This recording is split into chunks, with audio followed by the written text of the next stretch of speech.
edizione del nostro telegiornale, vediamo subito i titoli. 2 persone morte nello scontro tra un'auto e un furgone. L'incidente sulla Palermo-Messina all'altezza di Buonfornello, c'è anche un ferito.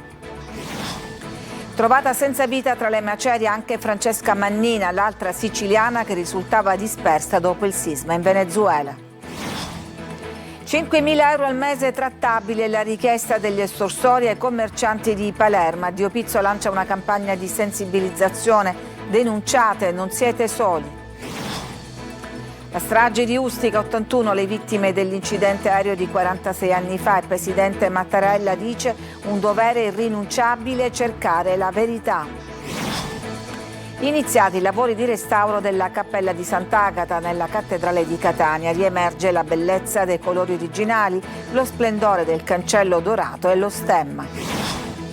Calcio, il Catania ha scelto il nuovo tecnico è Emilio Longo. Nelle prossime ore la firma di un contratto biennale.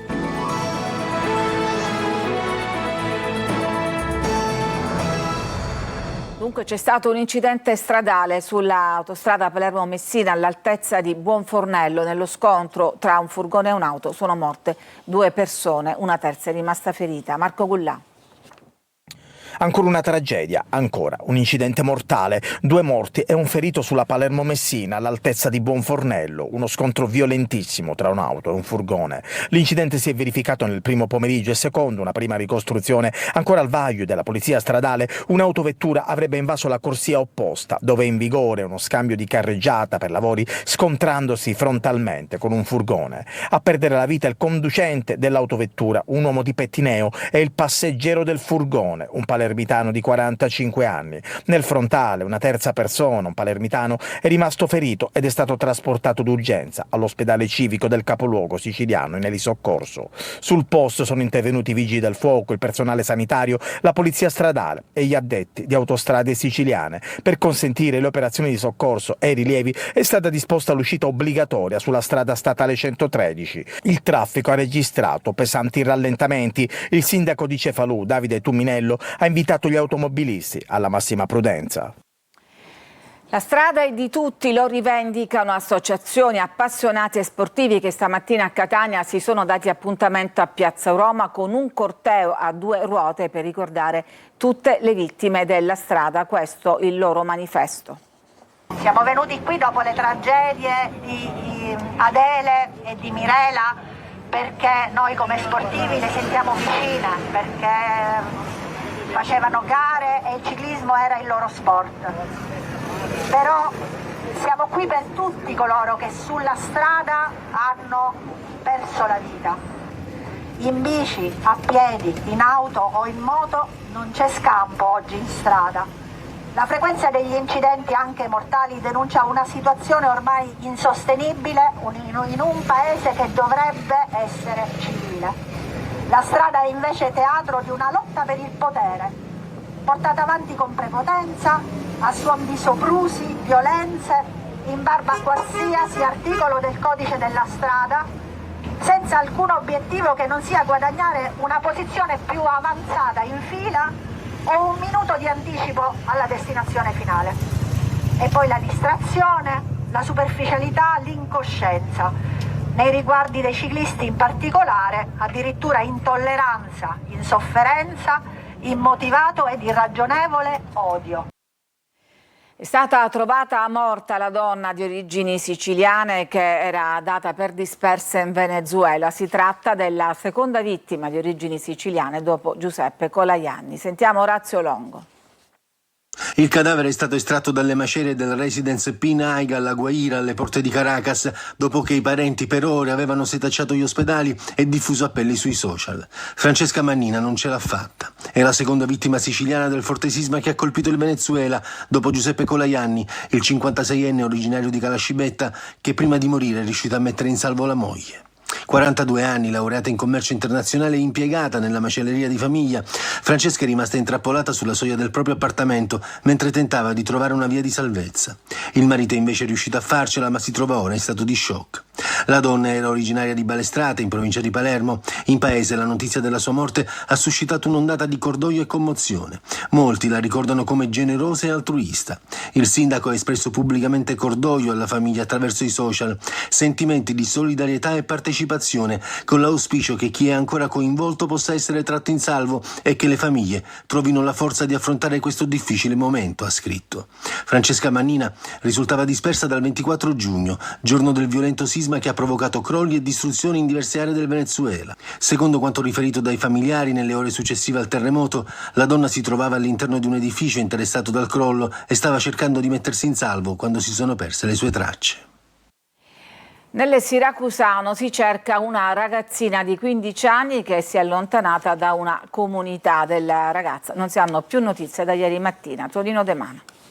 Con il passare delle ore cresce la preoccupazione per la scomparsa di una ragazza di 15 anni allontanatasi da una comunità del Siracusano e di cui non si hanno notizie dalla tarda mattinata di ieri. Operazioni di ricerca su cui vige il massimo riservo che vanno avanti senza sosta e che si sono intensificate tra Brucoli ed Augusta, nel cui territorio sembra sia stata agganciata per l'ultima volta la cella del telefonino della giovane. Le ricerche sono in corso anche con l'ausilio di un elicottero dei Vigili del Fuoco in un'area estesa pure alle campagne di Lentini e Carlentini. In azione l'unità cinofila, con posto fisso avanzato allestito nel distaccamento dei Vigili del Fuoco di Augusta, cui si riferiscono le immagini. Avviato il protocollo per le persone scomparse, reso ancor più rigido trattandosi di una minorenne. La questura di Siracusa ha chiesto la collaborazione dei cittadini. Qualsiasi informazione, anche apparentemente insignificante, potrebbe risultare determinante per il suo ritrovamento. La quindicenne è alta 1,70 m, ha i capelli scuri e quando è stata vista per l'ultima volta indossava un paio di jeans, una maglietta bianca e scarpe da tennis bianche. Chiunque avesse informazioni è invitato a contattare tempestivamente il numero unico di emergenza 112. 5.000 euro al mese la richiesta degli esattori del pizzo ai commercianti di Palermo. Dio Pizzo lancia una campagna di porta a porta nei quartieri Tommaso Natale e Cardillo, invitando i commercianti a denunciare. Marco Cullà. 5.000 euro al mese, trattabili, e per alcuni c'è una tassa in più che va corrisposta subito, che varia dai 30 ai 40.000 euro. Gli esattori del pizzo a Palermo continuano a tartassare i commercianti con richieste di messa a posto, entrano nei negozi e con spavalderia minacciano i titolari: dovete pagare. Parallelamente le associazioni anti-racket come Adio Pizzo si sono mosse da tempo per incoraggiare i commercianti a denunciare. Nelle ultime ore i volontari stanno lanciando una nuova campagna di forte impatto a Tommaso Natale e Cardillo, passeggiate per il quartiere e incontri con i commercianti. Incontri con imprenditori e commercianti che proseguiranno nelle prossime settimane, che hanno l'obiettivo di iniziare una fase di ascolto e di sensibilizzazione per portare a una collaborazione con magistrati e forze dell'ordine. Nel quartiere c'è chi continua ad avere paura, non denuncia richieste di pizzo per timore di ritorsioni e conseguenze. Dall'altro lato, Adio Pizzo ribadisce totale vicinanza agli imprenditori. L'unico modo per uscire fuori dalla piaga del pizzo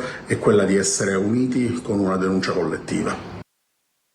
E adesso vi mostriamo delle immagini che arrivano dalla playa di Catania e che documentano degli sversamenti in mare a ridosso di uno stabilimento balneare. Sono stati girati da alcuni bagnanti che hanno dato l'allarme. Sul posto è intervenuta la Guardia Costiera che ha effettuato un sopralluogo. Secondo il titolare dello stabilimento adiacente si tratterebbe di scarichi provenienti dalla zona industriale. Ci sono indagini in corso. E la Guardia Costiera di Trapani è intervenuta nella tarda serata per soccorrere un diportista nel tratto di mare antistante Bonagia a Valderice. La motovedetta ha individuato una persona in mare aggrappata ad una boa di segnalamento. L'uomo, uno straniero residente a Trapani, in evidente stato di difficoltà, una volta recuperato presentava diverse ferite. È stato trasferito a terra e affidato al personale sanitario. Ed è giallo sul ritrovamento di resti umani sull'isolotto di Ognina a Siracusa. Un giovane in vacanza nella zona che aveva raggiunto l'isola a nuoto ha trovato una mandibola e ha avvertito la polizia. Sul posto è arrivato personale della scientifica e ha accertato che si tratta di ossa umane non preistoriche. Sono in corso indagine per risalire appunto all'origine. Ricorre oggi il 46esimo anniversario della strage di Ustica, il peggior incidente nella storia dell'aviazione. 81 le vittime, il monito del Capo dello Stato. Manlio Viola. 46 anni e ancora nessuna certezza, nessuna verità assoluta e forse quella verità non arriverà mai più. Tanto è passato dalla strage di Ustica, il peggior incidente aereo della storia dell'aviazione italiana, che probabilmente però incidente non fu. L'unica cosa che sembra ormai certa è che le 81 persone a bordo del DC-9 Itavia morirono quali vittime inconsapevoli di scenari di guerra nei cieli siciliani la sera del 27 giugno 1980. Nella storia della Repubblica il segno di quella catastrofe non è cancellabile. Ricomporre quanto avvenne nel Mar Tirreno in quel tragico 27 giugno rimane un dovere irrinunciabile, dice oggi il Presidente della Repubblica Sergio Mattarella. Custodire la memoria è un dovere e un impegno collettivo. Il trascorrere del tempo non attenua la necessità di proseguire con determinazione nella ricerca della verità, aggiunge il Presidente della Camera dei Deputati Lorenzo Fontana. Commemorare questa tragedia significa rinnovare l'impegno delle istituzioni nel preservarne il ricordo affinché non venga mai meno la memoria e si continui a perseguire con determinazione la ricerca della piena verità, scrive invece su Instagram il Presidente del Senato Ignazio La Russa.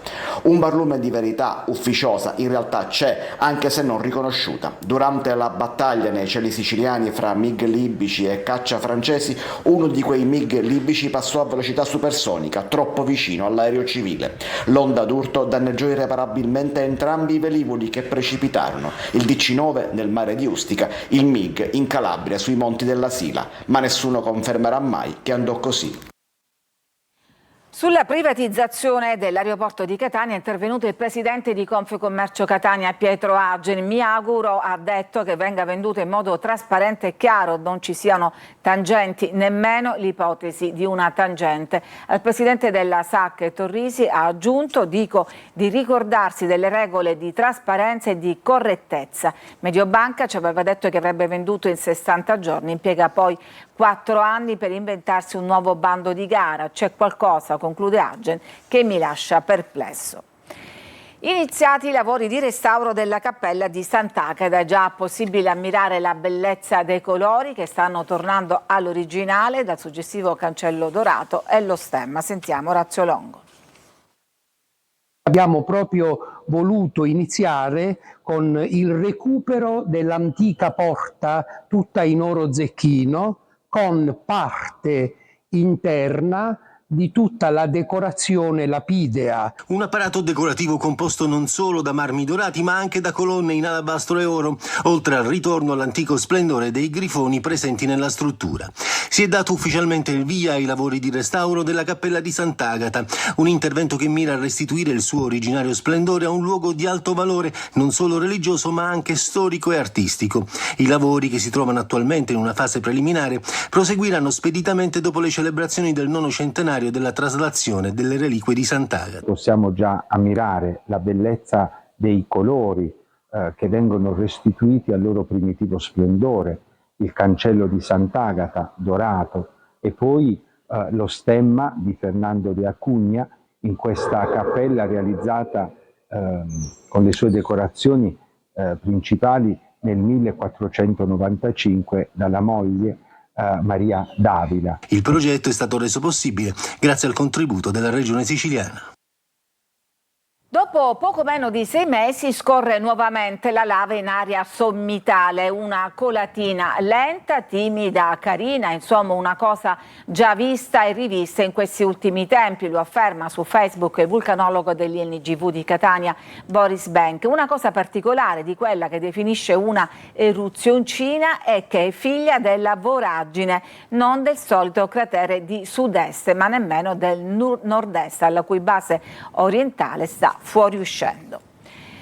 Ci fermiamo, c'è una pausa, torniamo tra poco con altre notizie. A tra poco.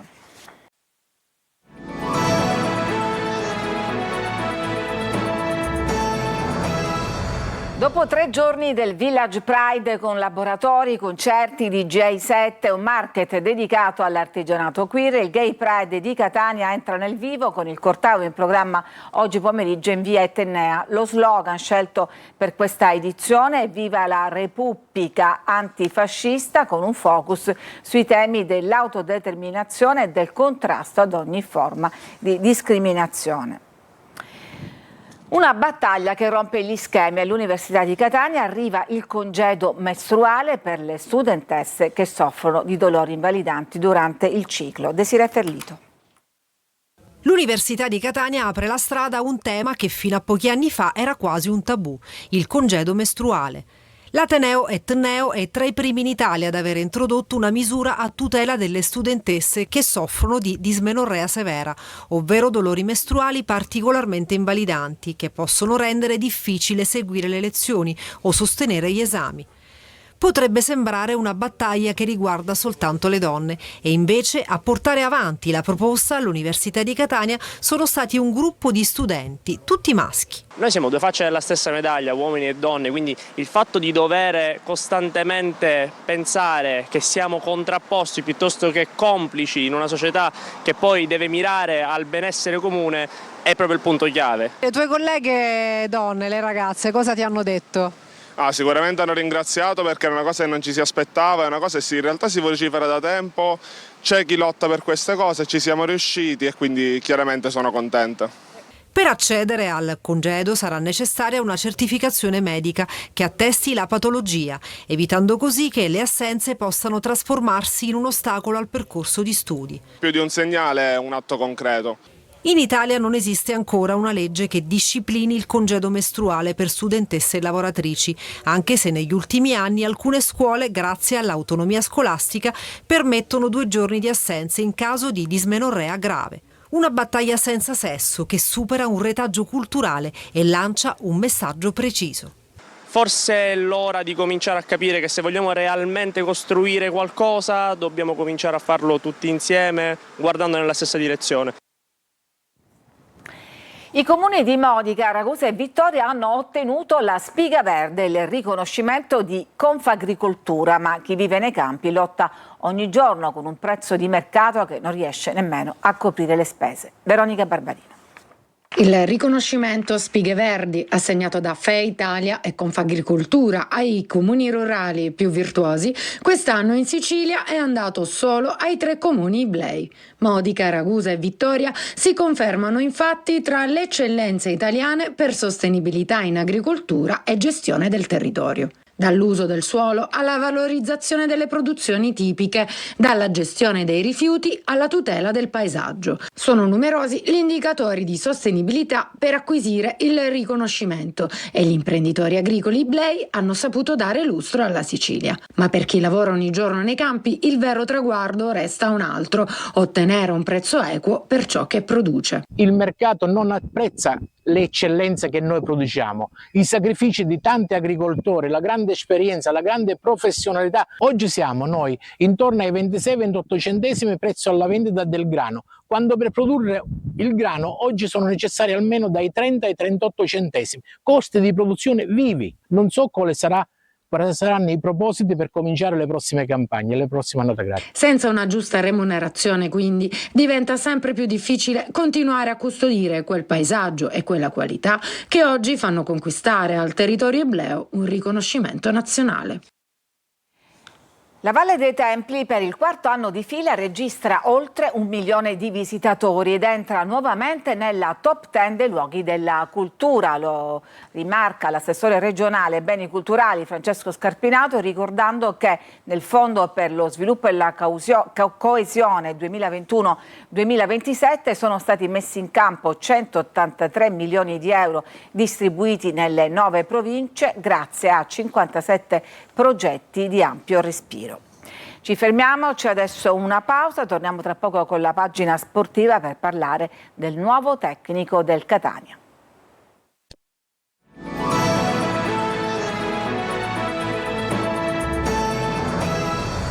Passiamo allo sport. Dopo settimane di tira e molle, il Catania ha scelto il nuovo tecnico. Si tratta di Emilio Longo, che nelle prossime ore firmerà un contratto biennale. Sentiamo Sergio Colosi.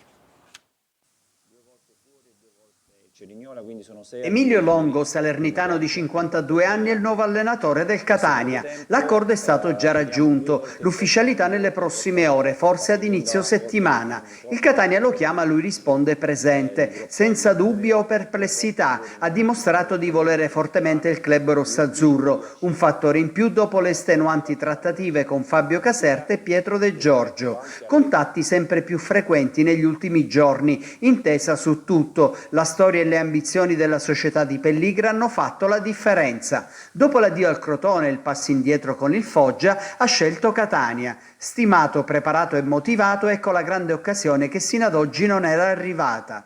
Allenato anche Picerno, Caratese e Cavese, tanta Serie C, tanta gavetta, gli manca quel salto in B, obiettivo del Catania, dopo 3 stagioni in terza serie. Firmerà un contratto biennale con opzione per il terzo anno legata ai risultati. Nel suo staff il vice allenatore Vincenzo Migliaccio, il collaboratore Favasuli, i preparatori dei portieri Barasso e Atletico Parisi. Il suo marchio di fabbrica è il 4-2-3-1, in alternativa il 4-3-3. Con Francesco Forte in partenza con destinazione Entella, non si escludono trattative con il Crotone per la punta Guido Gomez, seguito in passato dal Catania, e per Marco Zunno, altro elemento valorizzato dallo stesso Longo. È tutto per questa edizione, grazie per averci seguito, vi auguro una buona serata.